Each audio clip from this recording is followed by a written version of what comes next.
आपने कहा कि किसी मजहबी किताब में डायनासोर का जिक्र नहीं है। अफसोस कि आज तक किसी मैथमेटिक्स की किताब में मुझे डायनासोर का जिक्र नहीं मिला। तो इसका मतलब मैथमेटिक्स की किताब बेकार है? नहीं, उसका वो टॉपिक नहीं है। रेवलेशन का और मजहबी किताबों का टॉपिक ये नहीं है कि आपको आके बताए साइकिल कैसे बनाते हैं, या आकर ये बताएं कि जो है डायनासोर कब था। वो तो मोरालिटी सिखाने आया है, गॉड के बारे में बताने आया, नॉन फिजिकल रियलिटी की हकीकत को सिखाने के लिए आया। रिलीजियन साइंस को रोकता है? नहीं रोकता। अगर रोकता है तो गलत करता है। रिलीजियन साइंटिज्म को रोकता है, जिसमें हमारे जावेद साहब मुब्तला हैं।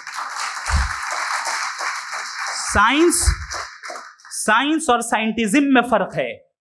साइंटिज्म यह है कि आप समझें कि साइंस और साइंटिफिक मेथोडोलॉजी ये नॉलेज को हासिल करने का वाहिद सोर्स ऑफ नॉलेज है। यह है साइंटिज्म। हम इसे रिजेक्ट करते हैं। हम साइंस को तो तरक्की करते हैं, भाई आप हमारी पूरी तारीख कर लें, पढ़ लें तो आपको पता चल जाएगा। बहरहाल ये अलग टॉपिक है। उसके बाद इन्होंने एक लफ्ज कहा, वेटिकन ने फतवा दिया। वेटिकन का फतवे से कोई ताल्लुक नहीं है, दोनों कॉन्ट्राडिक्टरी अल्फाज हैं। उसके बाद उन्होंने कहा कि भाई हमें नहीं मालूम। अगर नहीं मालूम तो क्लियरली कह देना कि नहीं मालूम है, इसमें क्या हर्ज है?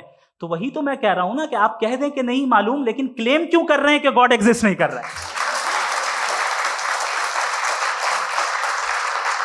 आप कह दें नहीं मालूम है, हो सकता है हो सकता ना हो, लेकिन आप क्लेम कर रहे हैं। The moment you say God does not exist, this is a claim, and now the burden of proof is upon you too, जैसे हमारे ऊपर है। और क्यों है मैं बताता हूं, क्यों है ये भी मैं बताता हूं। फिलोसॉफिकली जो क्लेम होता है ना, सिर्फ ये नहीं होता कि इंसान कहे पॉजिटिव क्लेम करे और नेगेटिव क्लेम करे तो बर्डन ऑफ प्रूफ नहीं है। आप मिसाल के तौर पे मैं कहूं कि फुला उस कमरे में कोई नहीं है, मैंने एक नॉलेज का क्लेम किया है।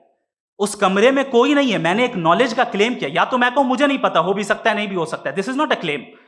लेकिन जब मैं कह रहा हूं कि वहां कोई नहीं है, या मैं कह रहा हूं वहां कोई है, दोनों क्लेम है और दोनों के ऊपर बर्डन ऑफ प्रूफ है। हमारे ऊपर भी बर्डन ऑफ प्रूफ है। मैंने कंटिजेंसी आर्ग्यूमेंट दिया, इसे तोड़कर दिखाइए। आखिरी चीज, इन्होंने कहा कि खुदा दुनिया बनाने से पहले 150 साल पहले या करोड़ों साल पहले क्या कर रहा था। अरे हजरत, चलें बहरहाल मैं जवाब दे देता हूं।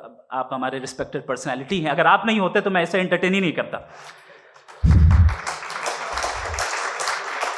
टाइम, ये 100 साल पहले या 100 साल बाद, पहले बाद में अभी, ये वो अल्फाज हैं जिनका ताल्लुक टाइम से है। टाइम शुरू ही हुआ है यूनिवर्स की बिगिनिंग के बाद, तो उसके पहले खुदा क्या कर रहा था? सवाल इलॉजिकल है, ये फेलेसी है। यानी आप ये कह रहे हैं कि यूनिवर्स के बनने से पहले खुदा क्या कर रहा था? टाइम के बनने से पहले, पहले का ताल्लुक टाइम से, टाइम उस वक्त था ही नहीं, तो ये सवाल ही इनवैलिड है खुदा के ताल्लुक से। दूसरी चीज, आर्ग्यूमेंट ऑफ कंटिजेंसी जो मैंने आपके सामने पेश की है, आपने बार बार ये प्रूफ किया और ये कह रहे हैं कि गॉड ऑफ गैप्स। देखिए, पहले नहीं मालूम था, साइंस ने कर दिया। सिंपल की मिसाल से मैं समझा देता हूं। जिस गैप्स की आप बात कर रहे हैं ना, साइंस उन गैप्स को जिन चीज के जरिए भी प्रूव करेगा वो कॉन्टिजेंट ही होगा। अब चाहे वो फोर्स हो, मैटर हो या एनर्जी हो। लिहाजा सवाल हमारा उस वक्त भी वैलिड होगा जब तक कि आप नेसेसरी बीइंग पे ना आ जाएं, और इन्फिनिट रिग्रेस पॉसिबल नहीं है of causes in practical world, तो जाहिर है कहीं रुकना पड़ेगा। जहां रुकेंगे वही खुदा है। दूसरी चीज, आपने ये कहा, क्या कह रहा था मैं, किस पॉइंट को? What? Oh no, after that. Just now. हाँ, जहां रुकेंगे वही खुदा है। बहरहाल, तो टाइम का जिक्र हो गया, गॉड ऑफ गैप, सॉरी, या इसकी एक मिसाल आप ले लें। एक कार है, एक साहब ने देखा कि भाई कार जो है उसके व्हील्स कितने अच्छे लगे हुए हैं, सही जगह पे। स्टीयरिंग जो है कितने अच्छे जगह पे लगी हुई, और सीट्स कितने वेल डिजाइंड है, कितनी प्रिसाइजली ये कार काम कर रही है। तो जरूर कोई ना कोई इसे क्रिएट किया है, किसी ने क्रिएट किया है। अब जावेद साहब आए और कहे, अरे जनाब बोनेट खोलिए, इसमें इंजन है, इंजन इस कार को चला रहा है, hence prove no one has created the car. This is illogical, this is irrational.